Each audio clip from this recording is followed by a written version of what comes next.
آزاد ازل ہے لیقاف کا سیدہ فاطمہ۔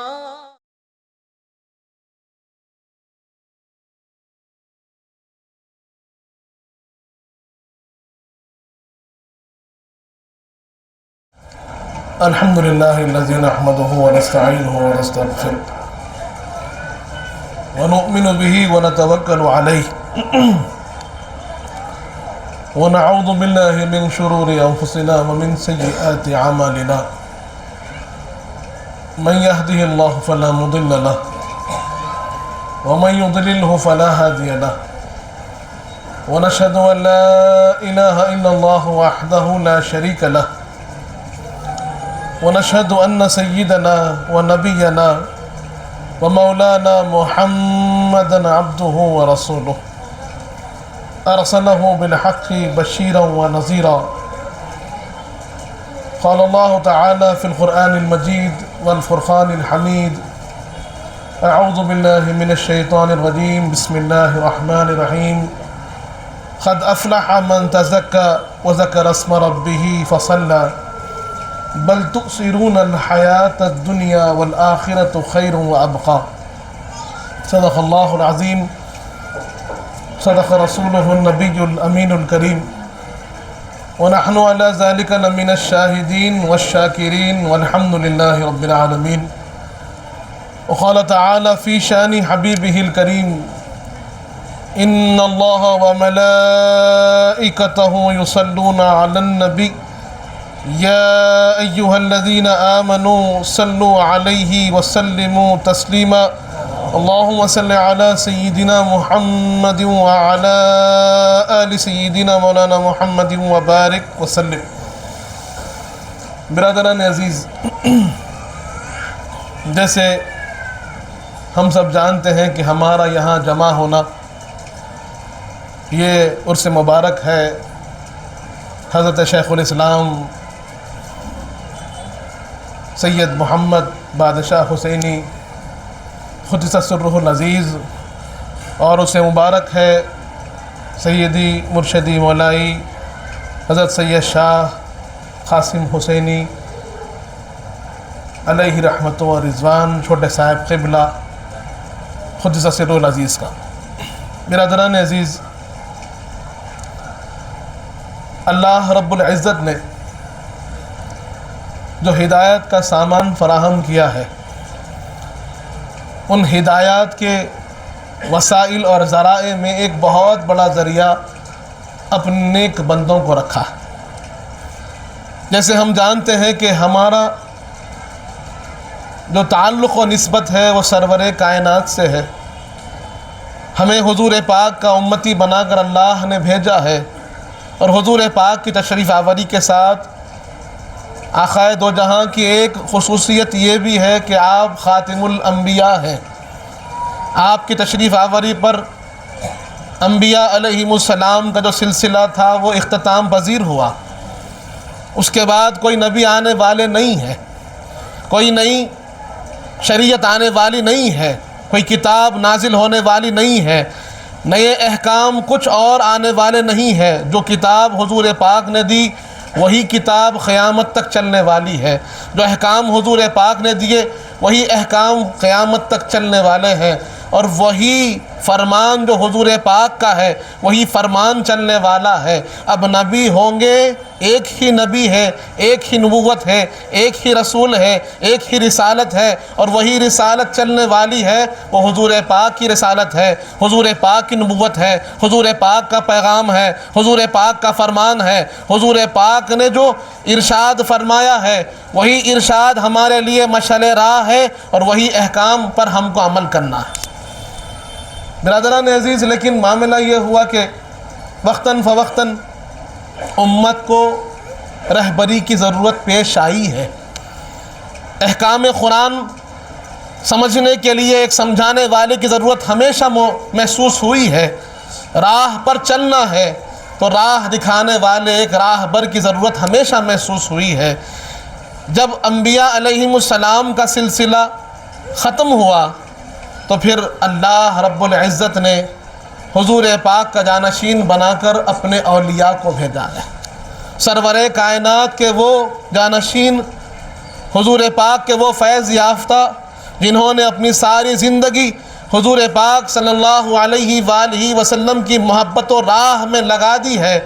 اسی لیے حضور پاک نے فرمایا العلماء ورثۃ الانبیاء، کہ جو حقیقی علماء ہیں، جن کے دل میں خشیت خدا ہے، جو اللہ کا خوف رکھتے ہیں، اللہ کی محبت رکھتے ہیں، اللہ کا راہ اور اللہ کی معرفت رکھتے ہیں، وہی انبیاء کے وارث ہیں۔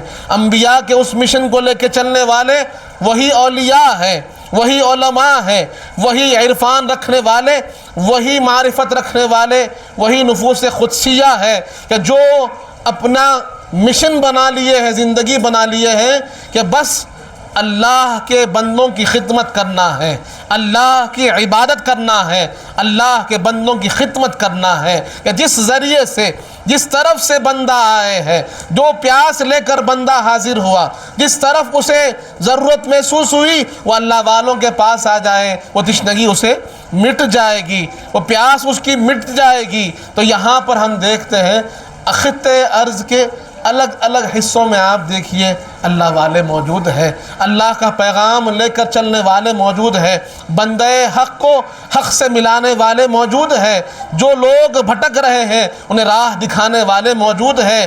آپ کہیں پر بھی چلے جائیے، چاہے گاؤں ہو، چاہے دیہات ہو، چاہے ایسی جگہ جہاں پر آپ سمجھ نہ سکے کہ کیسے پہنچے ہوں گے 100 برس پہلے، 200 برس پہلے، 500 برس پہلے، 700 برس پہلے بھی وہاں پر اولیاء اللہ موجود ہے، جنہوں نے لوگوں کو ہدایت دی ہے، رہنمائی دی ہے، لوگوں کو بتایا ہے، سمجھایا ہے، لوگوں کو راستہ دکھایا ہے۔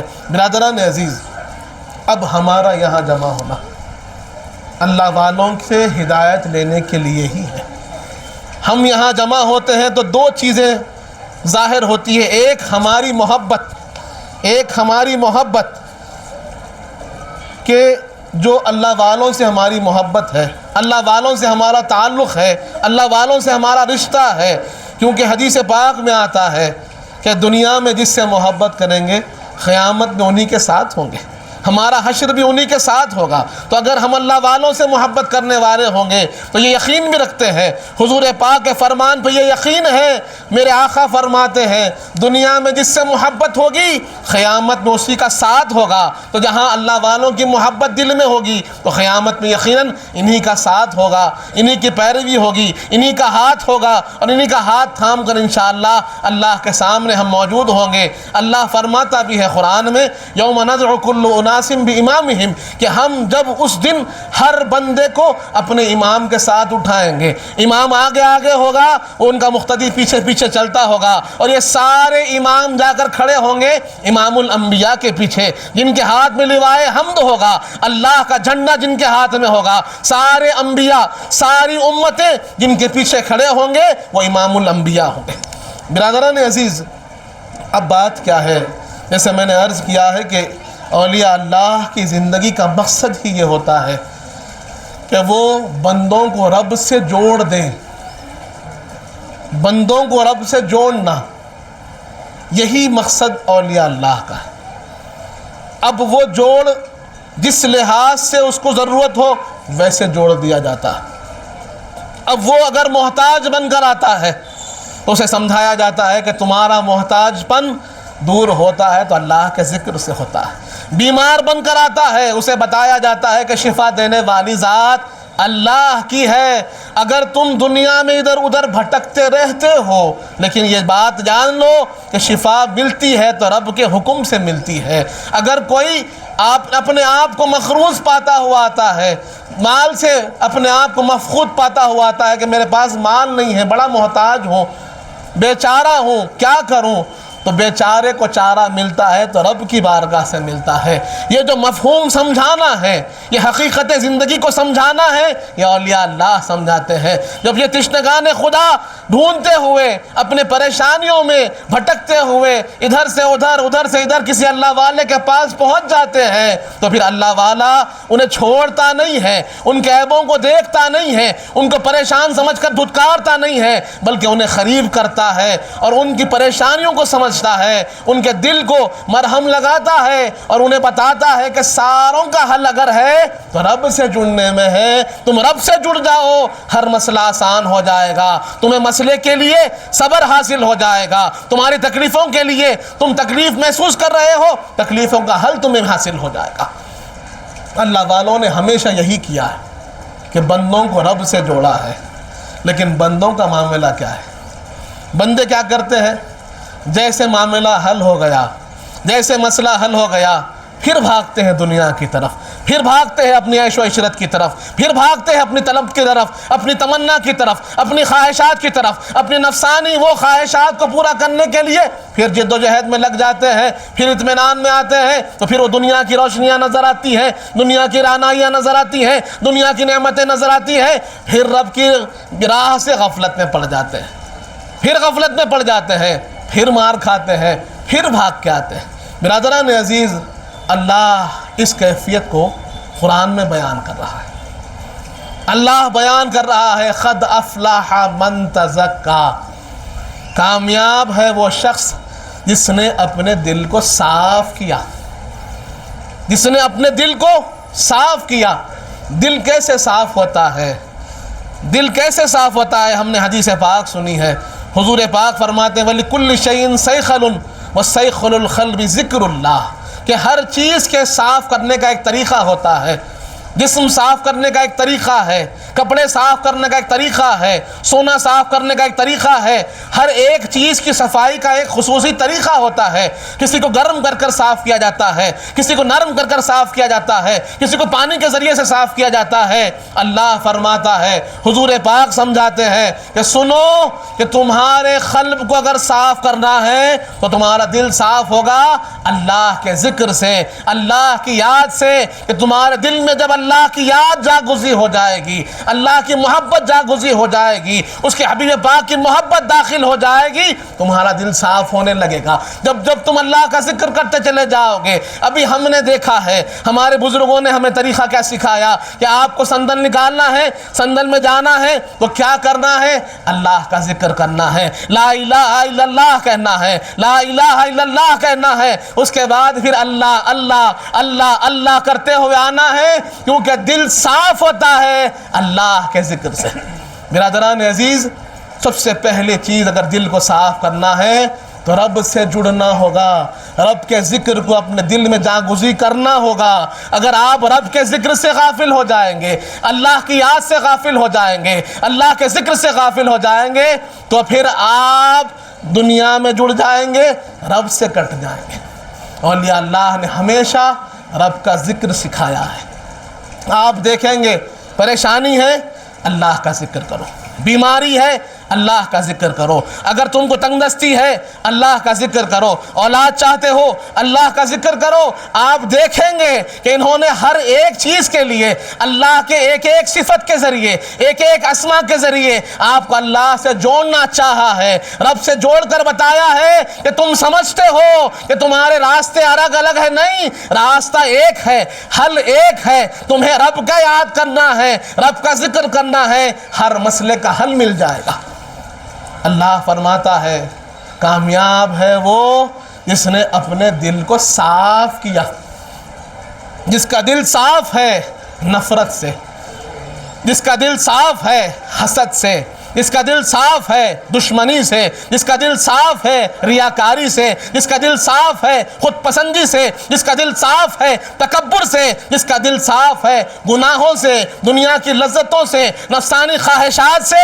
دل کو صاف کرنا ہوگا، دل کو دور کرنا ہوگا، دل کے اندر رب کی محبت کو جاگزی کرنا ہوگا، رب کے حکم کو جاگزی کرنا ہوگا، حضور پاک کی محبت کو داخل کرنا ہوگا، حضور پاک کی سنتوں کو، حضور پاک کے احکام کو، حضور پاک کے طریقے کو اپنانا ہوگا، تبھی ہمارا دل صحیح راہ پر ہوگا۔ اور حدیث پاک میں آتا ہے، حضور پاک فرماتے ہیں ایک ایسا جسم کا حصہ ہے اذا صلح صلح الکل، جسم میں ایک حصہ ایسا ہے، ایک چیز ایسی ہے، ایک عضو ایسا ہے کہ اگر وہ درست ہو جائے سارا معاملہ درست ہو جائے گا، اور اگر وہ بگڑ گیا تو سارا معاملہ بگڑ جائے گا۔ صحابہ کرام نے عرض کیا یا رسول اللہ ایسی کیا چیز ہے؟ وہ ایک چیز کہ اگر سدھر جائے تو سارا معاملہ سدھر جائے گا، ایک چیز اگر بگڑ جائے سارا معاملہ بگڑ جائے گا۔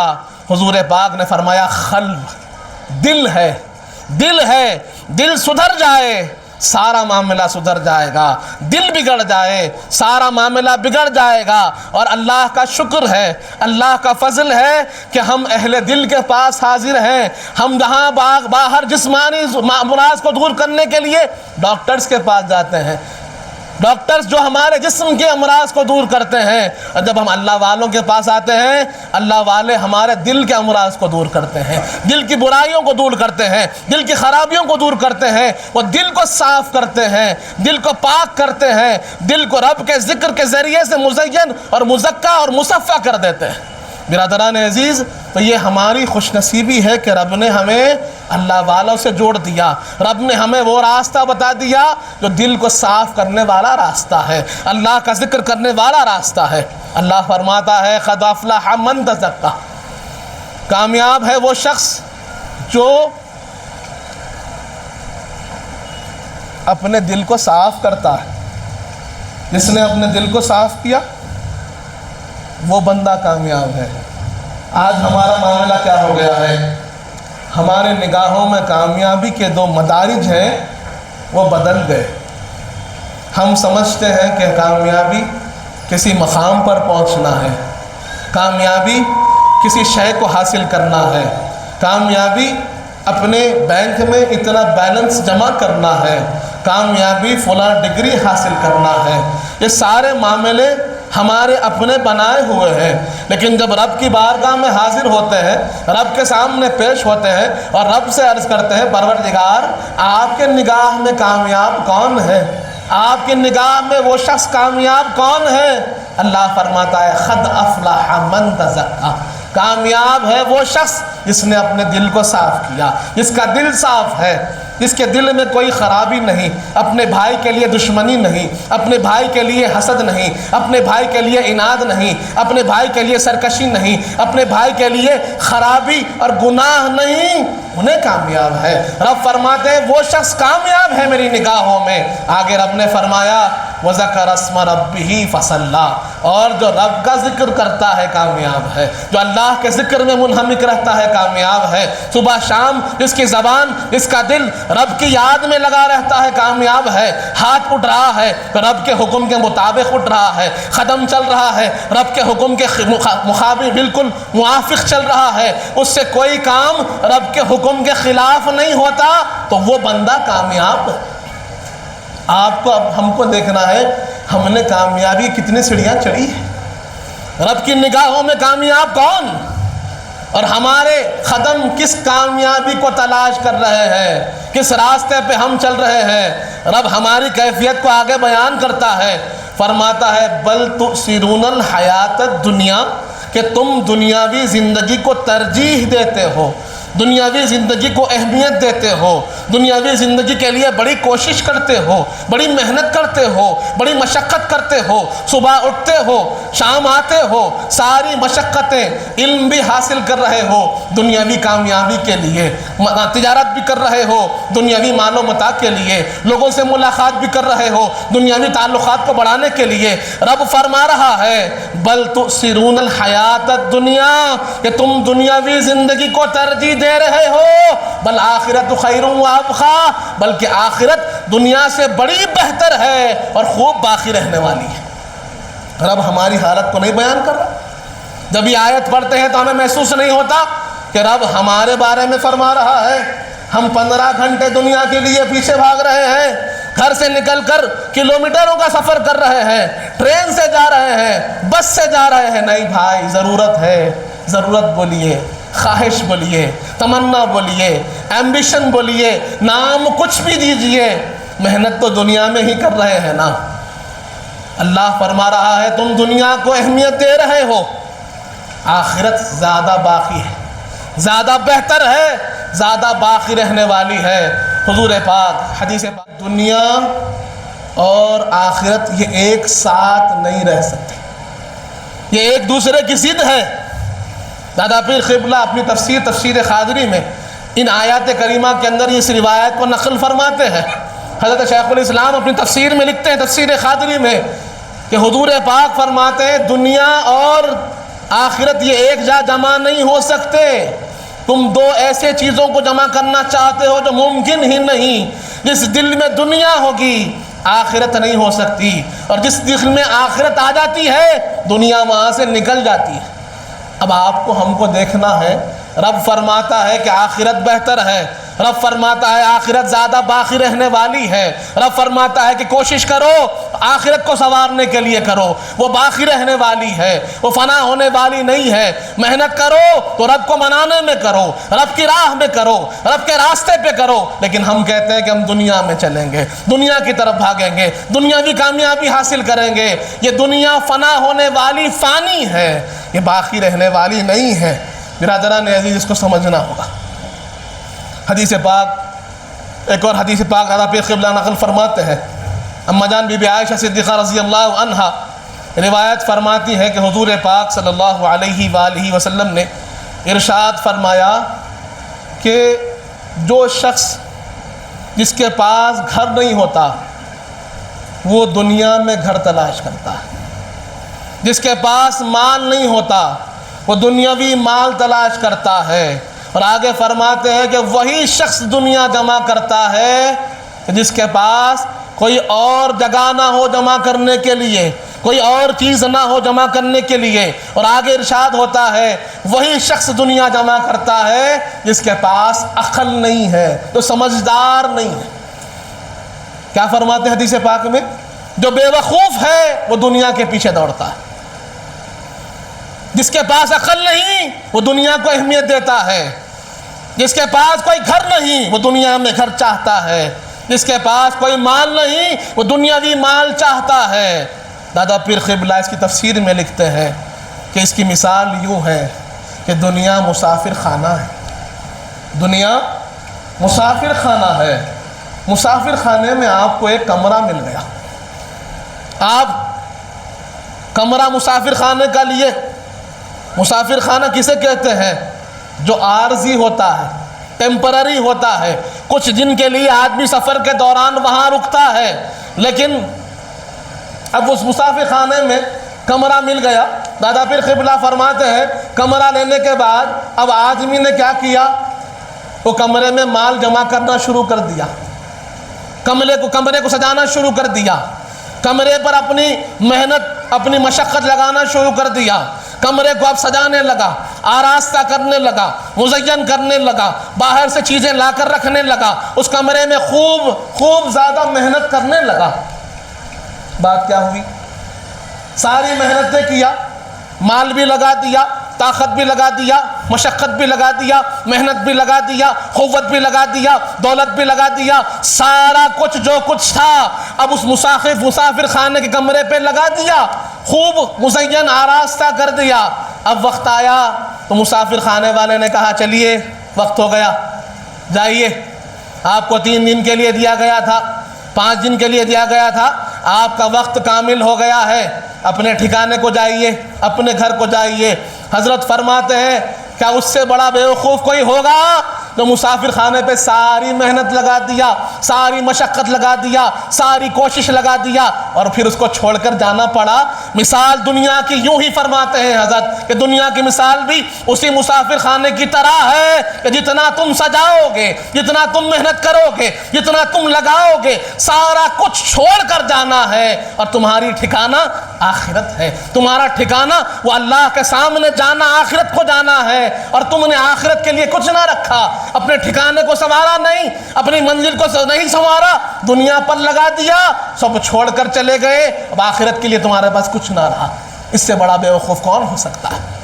حضرت فرماتے ہیں دادا پیر قبلہ ایک اور حدیث پاک نقل کرتے ہیں دنیا کے لیے، فرماتے ہیں کہ اللہ رب العزت، حضور پاک فرماتے ہیں کہ اللہ رب العزت نے جتنے اشیاء بنائے ہیں، جتنی مخلوقات رب نے پیدا فرمائی، اللہ کے پاس سب سے زیادہ کم تر کوئی مخلوق ہے تو دنیا، سب سے زیادہ کم تر۔ حضور پاک فرما رہے ہیں اللہ کے پاس سب سے زیادہ کم تر کوئی مخلوق ہے تو دنیا ہے، اور میرے آقا فرماتے ہیں کہ رب نے دنیا بنانے کے بعد ایک مرتبہ بھی دنیا کی طرف نگاہ نہ فرمائی، ایک مرتبہ بھی دنیا کی طرف کبھی نگاہ نہ کی، کبھی توجہ نہ کی، کبھی دنیا کی طرف اہمیت دے کر دیکھا تک نہیں، اور جس چیز کی اہمیت رب کے پاس نہیں ہے، اور ساری مخلوق اس کے پیچھے بھاگ رہی۔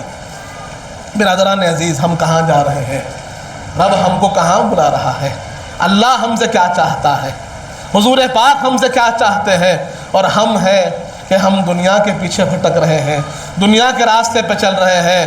حدیث پاک ہمارے سامنے ہے، حضور پاک فرماتے ہیں الدنیا جیفہ، دنیا ایک سڑے ہوئے گوشت کا لوتھڑا ہے۔ دنیا کی مثال کیسی ہے کہ گوشت سڑ چکا ہے، یہی اس کی مثال ہے۔ جیسے اس سے نفرت ہوتی ہے، دوری اختیار ہوتی ہے، ویسے ہی دنیا سے دوری اختیار کی جائے۔ دنیا کو ایسے گزاریے کانک غریب، جیسے کہ تم مسافر ہو اور یہ سفر طے کر کر تمہیں منزل کو جانا ہے۔ محنت منزل کے لیے ہو، محنت آخرت کے لیے ہو، محنت رب کو منانے کے لیے ہو۔ ہم نے وہ حدیث پاک بھی سنی ہے۔ اولیاء اللہ کا مقام بیان کرتے ہوئے حضور پاک فرماتے ہیں کہ اللہ جب کسی کو اپنا محبوب بنا لیتا ہے تو جبرائیل کو یاد کرتا ہے، اور جبرائیل کو حکم دیتا ہے جبرائیل میں اس بندے کو محبت کرتا ہوں، تم بھی اس سے محبت کرنا۔ سارے فرشتوں کو حکم دے دینا میرا بندہ یہ میرا محبوب ہے، سارے فرشتے اس سے محبت کرنا۔ جبرائیل جاتے ہیں، سارے فرشتوں میں اعلان کر دیتے ہیں، سارے فرشتے اس اللہ کے ولی سے محبت کرتے ہیں۔ پھر جبرائیل کہتے ہیں اللہ کا حکم ہوتا ہے میں جاتا ہوں دنیا میں، اور دنیا میں اعلان کرتا ہوں اے دنیا والو سنو، اللہ اس بندے سے محبت کرتا ہے، تم بھی ان سے محبت کرنا۔ ساری دنیا کی مخلوق اس بندے سے محبت کرتی ہے۔ یہ محبت کیسے ملی؟ یہ مقام کیسے ملا؟ یہ اونچا مقام کیسے ملا؟ وہ نور کے منبر کی حدیث ہم نے سنی ہے، چمکتے ہوئے چہروں کی حدیث ہم نے سنی ہے کہ جس مقام کو دیکھ کر انبیاء شہداء رشک کرتے ہیں، اس مقام کی حدیث ہم نے سنی ہے۔ تو اس مقام پر پہنچے کیسے؟ جب اپنے دل کو صاف کریں گے تو اس راستے پہ آگے بڑھیں گے، جب رب کا ذکر کریں گے اس راستے پہ آگے بڑھیں گے، جب اللہ کی یاد میں رہیں گے اس راستے پہ آگے بڑھیں گے، اپنے آپ کو رب کے حکم کے موافق کریں گے تو پھر اس راستے پہ آگے بڑھیں گے۔ یہ مقامات تو ہم نے سنے ہیں، لیکن یہ مقامات حاصل کیسے ہوتے ہیں ہم نے اس بات کو جانا نہیں۔ برادران عزیز، تو اللہ والوں کے بعد جب آئیں تو اپنے اندر وہ تزکیے کی کیفیت لے کے جائیں، اپنے قلوب کو پاک کریں، اپنے دلوں کو صاف کریں، اپنے دلوں میں نفرتوں کو نہ رکھیں۔ یہ دنیا 2 دن کی ہے، ختم ہونے والی ہے، فنا ہے، ختم ہو جائے گی۔ یہ نفرتیں پالنا، دشمنیاں پالنا، گناہوں کے راستے پہ چلنا، ایک ایک چیز کا حساب ہم کو رب کو دینا ہے۔ اپنے دل کو معمور کیجئے، منور کیجئے اللہ اس کے رسول کی محبت سے، ان کی تعلیمات سے۔ اولیاء اللہ نے یہی سکھایا ہے کہ لوگوں کو معاف کرو، لوگوں سے جڑ کے رہو، ایک دوسرے کو کاٹو نہیں، جڑ کے رہو، معاف کرو، ظلم نہ کرو، اپنے آپ کو اپنے بھائیوں پر رحم کرنے والے بنے۔ برادران عزیز، یہ چیز ہمارے اندر ختم ہو رہی ہے۔ محبتوں کا عام کیجئے، اولیاء اللہ کا یہی پیغام ہے۔ رحم کو عام کیجئے، اولیاء اللہ کا یہی پیغام ہے۔ ظلم کو ختم کیجئے، اولیاء اللہ کا یہی پیغام ہے۔ اللہ کے ذکر میں اپنے آپ کو رکھیے، اولیاء اللہ کا یہی پیغام ہے۔ اللہ کے راہ پہ چلیے، اولیاء اللہ کا یہی پیغام ہے۔ ہمارے بزرگوں نے یہی ہم کو سکھایا ہے، اور یہی ہمیں مشعل راہ لے کر چلنا ہے۔ ذمہ داری اب ہماری ہے، اب ہماری ذمہ داری ہے کہ ان تعلیمات کو لوگوں تک پہنچائیں، عام کریں، اللہ کے ذکر کو عام کریں۔ یہی چند باتیں ہیں۔ انشاءاللہ اذان کا وقت قریب ہے، انشاءاللہ کچھ ہی دیر میں اذان ہوگی، اس کے بعد انشاءاللہ نماز عشاء ہوگی۔ جو حضرات مسجد کو جا سکتے ہیں، مسجد مولا علی میں انشاءاللہ نماز وہاں پر بھی ہوگی، وہاں بھی تشریف لے جائیے، اور جو بزرگ حضرات ہیں وہاں نہیں جا سکتے یہاں پر بھی وہ نماز پڑھ سکتے ہیں۔ السلام علیکم ورحمۃ اللہ وبرکاتہ۔ صفحے درست فرما لیجیے۔ آپ کا محتاج کرم ہے، نسبت کی قسم ہے، نسبت کی قسم ہے۔